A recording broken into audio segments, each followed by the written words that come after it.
have got a couple of questions that came in ahead of time for this scheduled Facebook Live that I'll be going over to get us started. But I certainly welcome you guys to pop some comments into our questions, or pop some comments or questions into the comments box so that I can see those as well. And we'll be going over any questions that pop in. I am testing out a new Facebook Live software, Be Live, all on my own. Usually I have my friend, Trevor Smith from the Doggy Dojo helping me out. So I'll be a little clumsy navigating through things, but hopefully I'll be able to get through everything. So before we get started with answering questions, want to make sure that you guys can hear me just fine. So if you guys can hear me, definitely pop a like in there or a comment saying that everything looks good on your end. Hi, Marcia. Thank you so much for commenting and being here. I'm excited to share a couple of tips with you guys and answer your questions from the Loose Leash Walking Challenge that we're just about wrapping up in our Blue 9 Dog Training Games Facebook group. Awesome. Sounds like everyone can hear me. Thank you, Jessica, for being here. So the first question that I had in our question and answer questions that came in before I started this live was, what is your must-have equipment when working on loose leash walking? Now, this is going to vary from dog to dog and handler to handler. So thinking a little bit about the handler or the dog owner and some of the limitations that they might have, and then also what kind of dog you're walking. So if we've got, a 120-pound German Shepherd and an 80-year-old frail woman, then, there might be a little bit different equipment than we would recommend. But when I use on my personal dog and what I recommend for the majority of the dog training clients that I see is a front attachment, no pull harness. And of course, the one that Blue 9 makes is the balance harness. There's a few things that set it apart from other harnesses available on the market. And so I'll just highlight those really quick in order to share why I think it's one of the best and why I use it. And that is, it has a front leash attachment point. So that gives you a little bit more leverage over your dog when they decide to pull. It also has a rear leash attachment point, which allows me to be a little bit more flexible. So when I'm asking my dog to walk nicely on a loose leash and I don't want him pulling, I'll clip it to the front leash attachment point.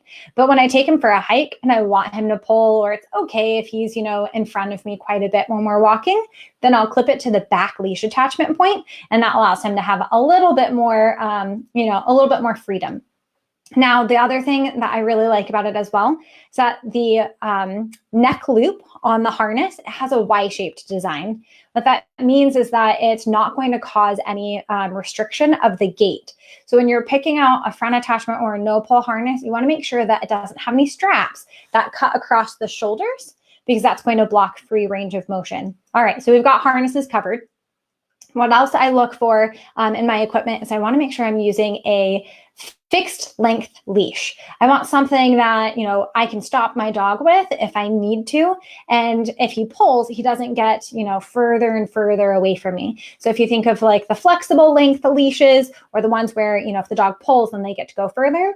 We want to make sure that we're using something that's fixed length so that we can help our dog understand what the expectation is. You have 6 feet or maybe 4 feet to work within. And then finally, I use a treat pouch on just about every single walk that I take my dog on. I would rather have the treats and not need them than to not have the treats and really need them. If I run into a loose dog when I'm out on a hike, or if something really scary happens, that's an awesome opportunity for me to reward my dog or reinforce my dog for appropriate behaviors with that scary noise and help kind of desensitize him with that. So that answers our first question. Harness, fixed length leash, and a treat pouch with some high value treats in it. All right, and I see that you guys are already popping some questions in there. I think that is fantastic. Definitely keep the questions coming, and I'm going to circle back to them once I get through all of the questions that I already have saved in here. And that'll be a new learning challenge for me too, trying to figure out how to get those comments to pop up on here. All right, so what are your favorite training treats to use? When you're looking at training treats, you want to make sure that you're using something that's small, soft, and stinky. The 3 S's, small, soft, and stinky. You want something that's highly palatable for the dogs. and they're able to eat them, chew and swallow while still walking. So big crunchy biscuits, they turn out to make a big mess when the dogs are eating them. So we want something that's small. They can eat it really quickly. It's not going to make a mess on the ground, and it's something that they can eat and then keep walking. So Blue 9 has the Inspired Dog Training Treats. Those are an awesome solution. If you are looking for something that maybe you already have in your refrigerator, I also recommend things like hot dogs or cheese. Those can be a much higher value training treat for your dog as well. So if you're looking at something like maybe your dog is really afraid when you take them out on walks, or they have a lot of noise sensitivities, you might want to ramp up your value of your treats. So pieces of steak or boiled chicken, that sort of thing. For your run-of-the-mill everyday training sessions, the Inspired Dog Training Treats, small, soft, and stinky, they're great for just your everyday sessions. All right, and then we got another question in. How do no-pull harnesses really work? So there's a little bit to it. And if we talk a little bit about some of the other different pieces of equipment that are available on the market, we can talk about things like choke chains, for example. They work. There's a couple of different theories on how they work. One is that they make a noise, which the dog has learned to associate with a sensation around their neck. So think about like a leash pop kind of thing. It's not a technique that I typically recommend, but that would work based off of a punishment technique. So if you hear that noise, it means that something unpleasant is going to happen, so you should stop doing what you're doing. For something like a gentle leader or a head halter, something that goes around your dog's face, it works off of their biomechanics. If the dog pulls, you have control of their head, which allows you to turn them back around towards you. You've got quite a bit of control over their face. So even if they're sniffing something or trying to eat something that they're not supposed to, you're going to have quite a bit more control of their face with a piece of equipment like that.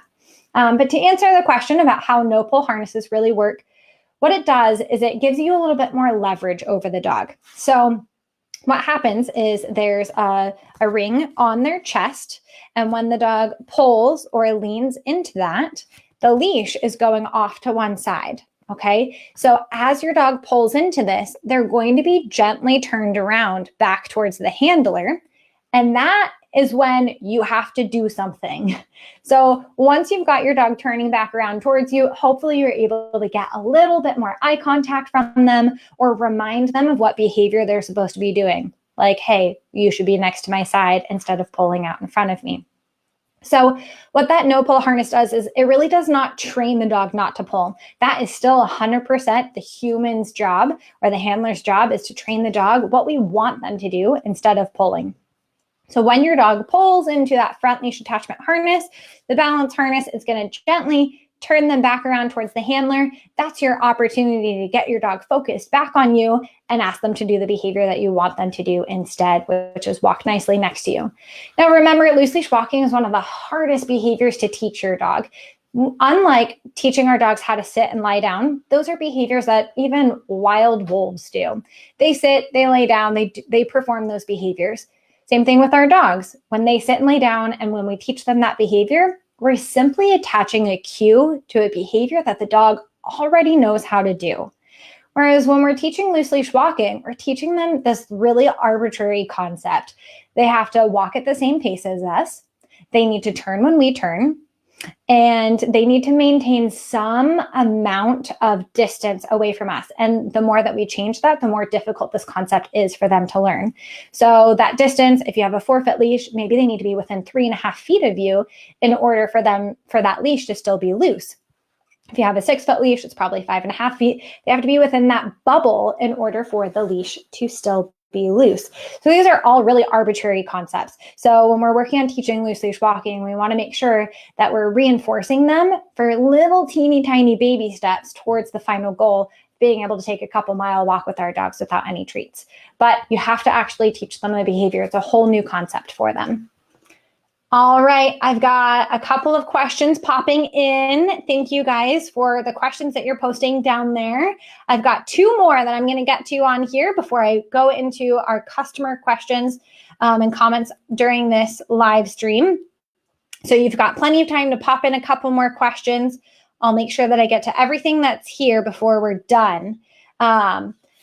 All right, so another question that we had come in was their dog lacks focus when they're outside unless you're constantly giving them treats. How would I handle this? Sounds to me like the dog hasn't learned the behavior yet. So I see this time and time again. If I pull out a treat and I lure my dog up and back into a sit, he's able to do it and I can reward him for that. But if I don't have a treat in my hand and I just say, sit, he may not perform that behavior. So that tells me that unless he sees this treat in my hand, this right here is going to be the cue to perform the sit. And unless he sees this, he's not going to perform the behavior. It has nothing to do with the dog saying, I'm not doing it unless you give me a treat. It has everything to do with how the dog has learned the behavior. So what I would recommend is we want to take a step back, kind of look at our training mechanics and see if we've done a great job of training the behavior that we were actually looking for. It's possible that we just trained the dog to follow food that's in our hand. So we want to make sure, and we talked about this quite a bit in our loose leash walking challenge over in the Blue 9 Dog Training Games Facebook group, and that was our clicker training mechanics. We want to make sure that we mark the moment that our dog performs the behavior that we're looking for, and then we're going to reinforce the dog for performing that behavior. So instead of luring them in order to get that behavior, we're going to elicit that response from our dog and then mark that moment and then reinforce them for performing the behavior. If you feel like you've done that, then start looking at the environment. Are there new distractions present in the environment that you haven't trained around before? Maybe you're in a new place. Maybe you're at the park and it smells really different than when you're walking around your neighborhood. Or maybe there's other distractions present in the environment as well. So definitely take a look at your environment. And then also look at your rate of reinforcement. Maybe you used to click and treat every 2 steps, and now you're asking your dog to walk 50 steps. And you haven't trained those little intermediary steps as you work up to it. So take a step back, look at your overall training plan. Have I trained the dog the actual behavior, or is the behavior just following a lure? Have I trained the dog to perform this behavior in this type of environment with this variety of distractions? And have I trained enough distance or duration, so 20, 50, 60 steps with this dog, with this variety of distractions, all of that. So kind of look at all of the little pieces to it. Another game that we played during our loose leash walking challenge was dealing with distractions. So think about this. If our dogs always get to lunge and pull and drag us to the things that they want to go and see, maybe it's going into the dog park, then they're going to be reinforced for that behavior. So we want to make sure that we're not following after a dog that's pulling. And so one of the games we played was something called penalty yards. If our dog starts to pull, we stop, take a couple of steps backwards, or go all the way to a starting line if this isn't a training session. Ask for our dog to focus on us again, and then start walking towards the distraction. Make sure you set your dog up for success, though. That's definitely using a form of punishment. If you pull towards the thing that you want, I'm going to take 5 steps away from it, and that effectively means you don't get access to the thing that you want. That's negative punishment. So we want to make sure that anytime that we end up using punishment in our training, that we compound that with massive amounts more of reinforcement. So if my dog's not successful walking up to a tree or the dog park fence, I want to look at how can I help him be more successful. Maybe that means that I'm using a higher value reward when I'm walking up to the dog park. Maybe it means that I'm using a higher rate of reinforcement. So instead of expecting him to walk from the car all the way to the dog park to go in on a nice loose leash, maybe I need to reward him every 5 steps or so. So definitely take a look at that. That's a great question, though. All right. And then I've got one more question. My dog is afraid of specific noises and won't take even high-value treats when we are walking. What next steps should I take? So I kind of paraphrased this question. There was quite a bit more to it, but it sounds like the dog is extremely fearful of even noises that are in the distance. My recommendation would be definitely reach out and talk with a certified professional dog trainer, or even consider speaking with a veterinary behaviorist. If your dog has generalized anxieties to a lot of different noises and they're panicking so much so that they're running back into the house when you're trying to take them on a walk, if they're refusing to eat even high value treats, that means that they've gone so far above threshold that they can't focus on learning a new skill. So I would definitely recommend working with a professional dog trainer or a board certified veterinary behaviorist to help your dog overcome those fears. Unfortunately, I can't give any other advice on that unless I was, in person and working with the dog. But that was a great question as well. All right, so I've got another question here. Look at me, I learned a new trick. Marsha wrote, what about a gentle leader? So when you're looking at a gentle leader or any head halter, it takes quite a bit of time to desensitize the dog to wearing it. Whereas more dogs tend to be more comfortable with things like a collar or a harness, which is a little bit safer alternative than a collar. A lot of dogs will accept those pieces of equipment a lot easier than something that goes on their head or around their face. So if you're looking at using a head halter, my recommendation would be to make sure that you thoroughly desensitize them to it. You want to pull that head halter out, and because of the desensitization protocol that you've gone through, you want that dog to be super excited about just the sight of that, and you almost want them to be so excited that they're willing to dress themselves. So if you open up the little nose loop and you set it out, does your dog shy away from it because they still don't like it?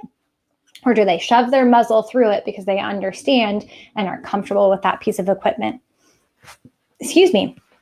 So my only recommendation if you're looking at head halters is make sure that you desensitize your dog to that piece of equipment before you start using it. So that sometimes adds a little bit more training time onto it.